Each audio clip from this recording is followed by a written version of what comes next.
This is Liberty stock number 50282. It's a 44-ton Eitel model RP-40 hydraulic straightening press, serial number 25824, built in 1996. It has a WR-2 shaft straightening attachment. It has 4 sections of table extension, adding up to 185 inches total. It has stroke control, stroke limitation, and a turret stop for the stroke. All right? Yeah, that sounds like An Eitel. that sounds like a good machine. Absolutely. So Right. yeah, we're static, obviously. If you want to show some of the add-on attachments and supports, they're all here.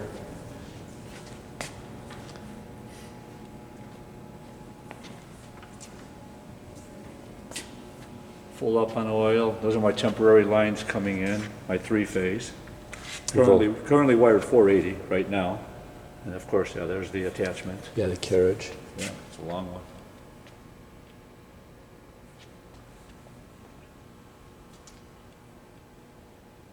Okay.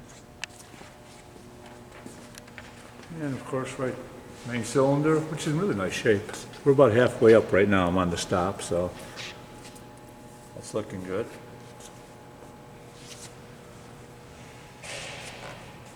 Start-stop station off to your right a little bit. And that's pretty much it for an Eitel press. The rest of the extensions, the book is off to the right and over there. And all that's left after that is the main throttle. That's it Okay. right here. Oh, let me go here too.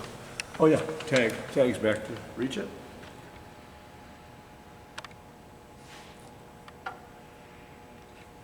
Okay. So we'll fire it up and bounce around here a little bit. There's not a lot to show. We got the hammer sitting here. That's nice and free. Just leave that like that. I got an indicator here. We can slide that over in a minute. I'm going to start it up. We'll go up and down, and but all you do with an Eitel press is go up and down. So we're on the high point of the cam down there.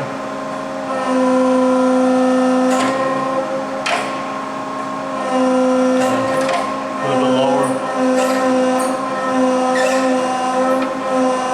Typical operation right here. And then we got the stopper right about there, so that's full up.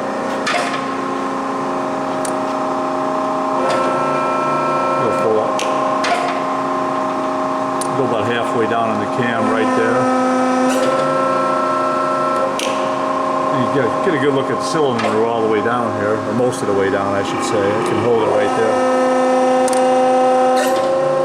And we'll climb back up on the stop here. So that said, I can slide this guy up underneath there, and it holds pretty nice. It really does. I'm going to get on this side here. I can dial it in off the main dial here. I'm going to go on the high point of the cam again. I can't see. Where should I stand? I'm just gonna hit the clock here, that's all. And I'm gonna dial this up just to show that this all works. So we're full up right now. This is a setup. This is like a setup mode, really. Just bring this up or down until you get close to your part, and then the rest takes place on the dial, which is what I'm gonna do right now. Watch. I'm just gonna bring it up on the clock face here somewhere. There it is. And I get it right about 0 there. I'll just go ahead and leave the cam sit right there, and I should come pretty close every time. See? If I don't hit it real hard. But even while it's sitting there, watch, I can move that around a little bit. Yeah, it's nice. Now you can't even, I'm just barely touching it. Even if I put a little bit of pressure on this, I can move that. But just to show kind of repeatability, and it just kind of comes right back like it's supposed to.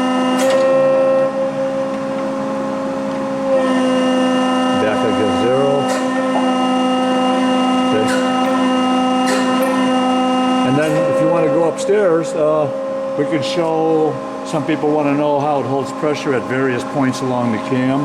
Although theoretically speaking, if it holds pressure here, it should hold pressure anywhere unless you've got an internal problem. I get it. So people like to know over the extension of the ram if it holds pressure in different places. I'll bounce around to 4 or 5 places. You go upstairs.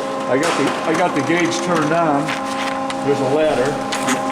I've got the gauge turned on and trying to see. It's right around. It's supposed to be right around 2,800 pounds. I'm not gonna tweak it now because it's change oil or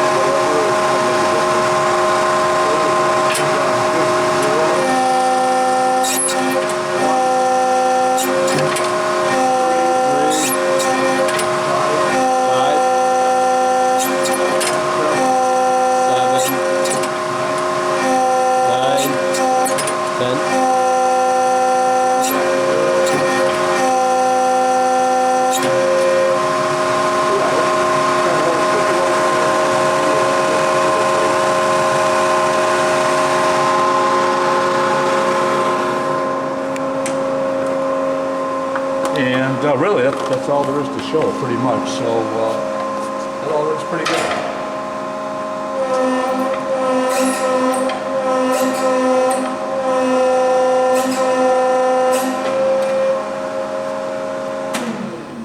All right. The Eitel press.